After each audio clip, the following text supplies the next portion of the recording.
Hey, what is going on, guys? Welcome to today's video. Sorry it's been a minute since I've uploaded one because I've been extremely busy with school.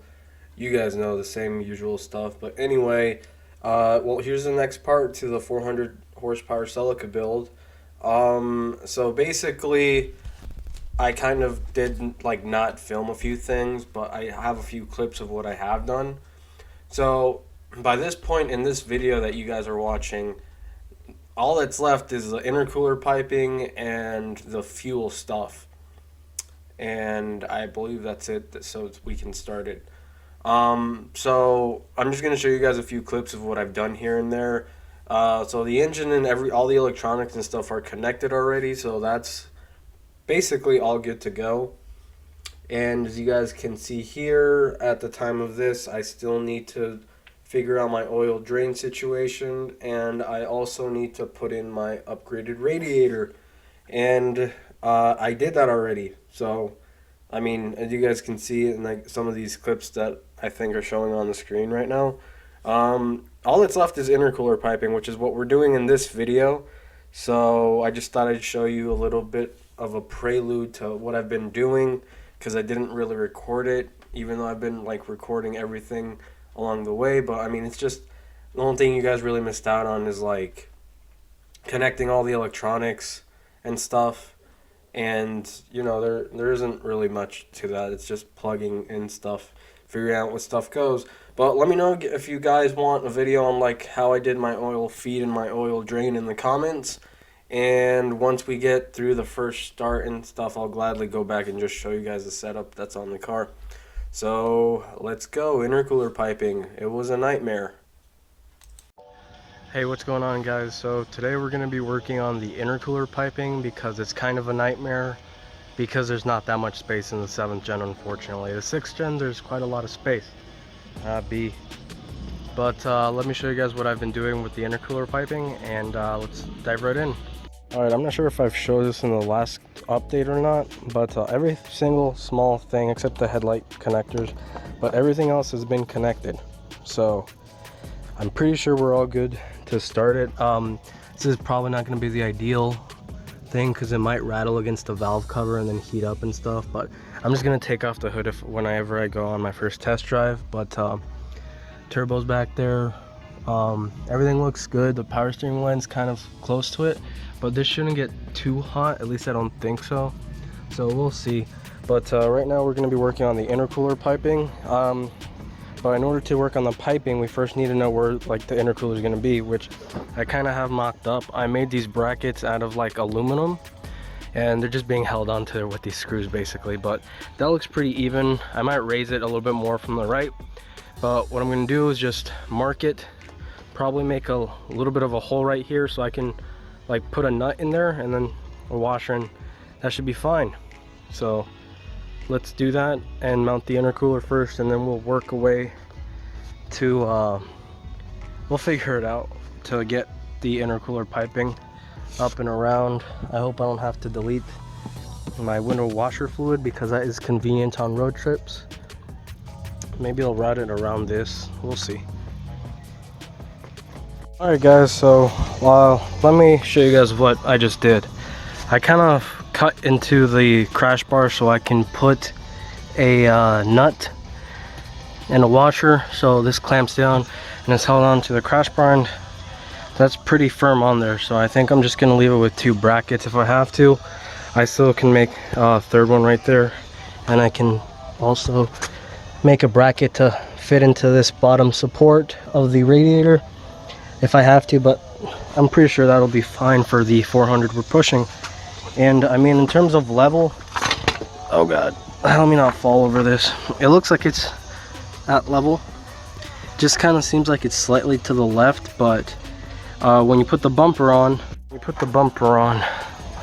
looks just fine. I mean, it's slightly to the left, I think, or I might be seeing stuff because of the sun is blinding right now. But yeah, looks good. At least it's leveled, I think. Pretty sure it is. But yeah, so now it's time to sort out the intercooler piping. Alright, so I mocked up the intercooler piping before, and what I'm doing now is just trimming a little bit off of the cruise control, like not the actual module, but like the mount, so I can get the intercooler pipe through there. So that should let it slide in up and above and in between this small opening here, hopefully. Alright guys, so what I did here, as you guys can see, I trimmed a good amount off of the cruise control module and I deburred it with a little bit of a grinding wheel with the Dremel. I might want to go back and do that, but it should allow enough space for the intercooler bracket to slide through. And just so it doesn't rust, I'm going to hit it with a little bit of paint. Doesn't have to be anything special, just so it doesn't rust.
Alright, so this originally was a cold air intake or short ram intake, whichever one you prefer, but this isn't aluminum. I think it's stainless, just because of the fact that most like intakes are made out of stainless, I think, because like every eBay description is like stainless cold air intake or whatever.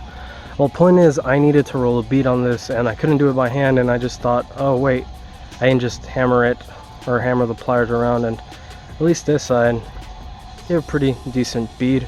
Looks like someone had cut this before, but the guy I bought it off claimed it came off of a Celica GTS, so I don't know. Point is, it works because it has the little flange for the MAF, or yeah, MAF sensor.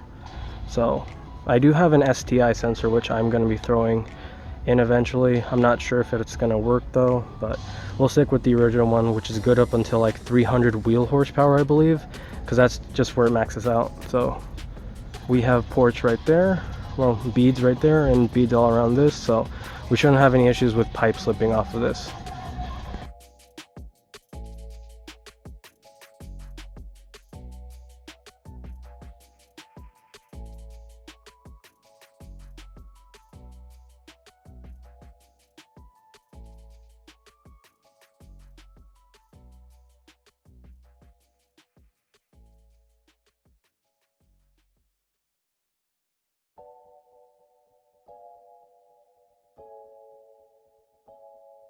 Alright, so I wanted to show you guys this because, I mean, I guess you guys might want to see this.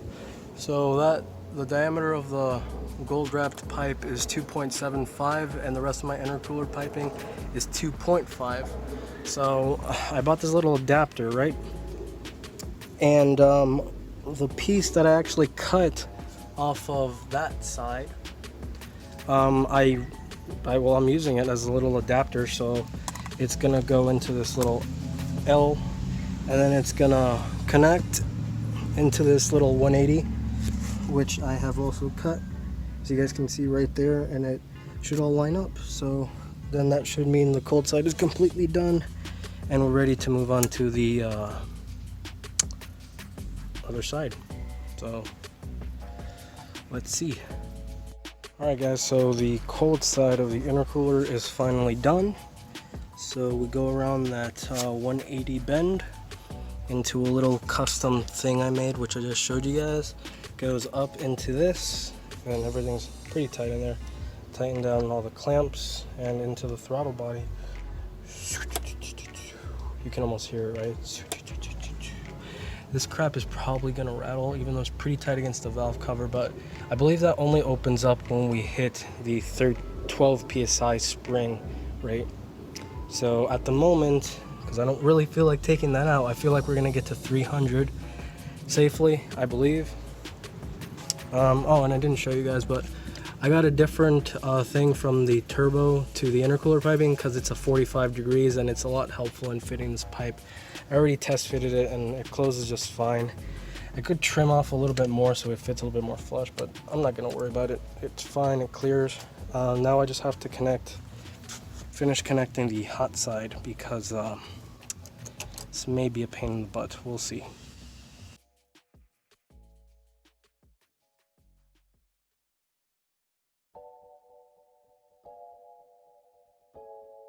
Guys, we're completely done. Psych. So the cold side is completely done actually.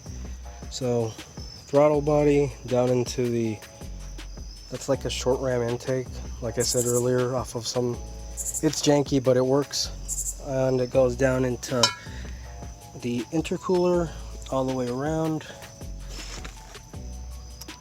and into this little funky L I made, but it works. And this one's gonna be kind of slanted because I want to keep the little window washer thingy. I know, but I mean, I do want it to be a street car, and when I do go on road trips, you know, you get bugs and stuff, so that's convenient. And when you haven't washed the car for a couple of days, your windshield and stuff gets dirty, so that's why that's there. And basically, the reason we weren't able to finish is because I need a 45-degree pipe. I tried doing a 90 and some funky stuff. It does not work out. So it connects this little 180 pipe to that pipe coming up from the turbo and down. Also, for those of you wondering, there is not much clearance. This is hard to film. There's not much clearance between this charge pipe and the AC condenser. There's some clearance right there. I mean, I can probably like get it, like zip tie it up to there, and I'd have more clearance. But we'll see. We'll see. But we're gonna have to wait. I just ordered it. And this little 45 should complete what I needed.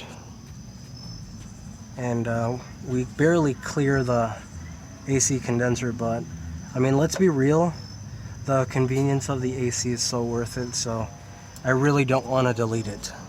If I did delete it, it'd be so much easier. But oh well, this is a better view of it. Might have to cut a little bit more for that to work out, but we'll see. Well, after a long day, I'm tired. I am ready to go get some homework done actually, because I started school, so that's why I haven't finished this. So if you guys liked it, like it. Stay tuned for part 2, I guess. And then we're gonna work on the fuel return system, so that's gonna be fun. All right, peace, guys.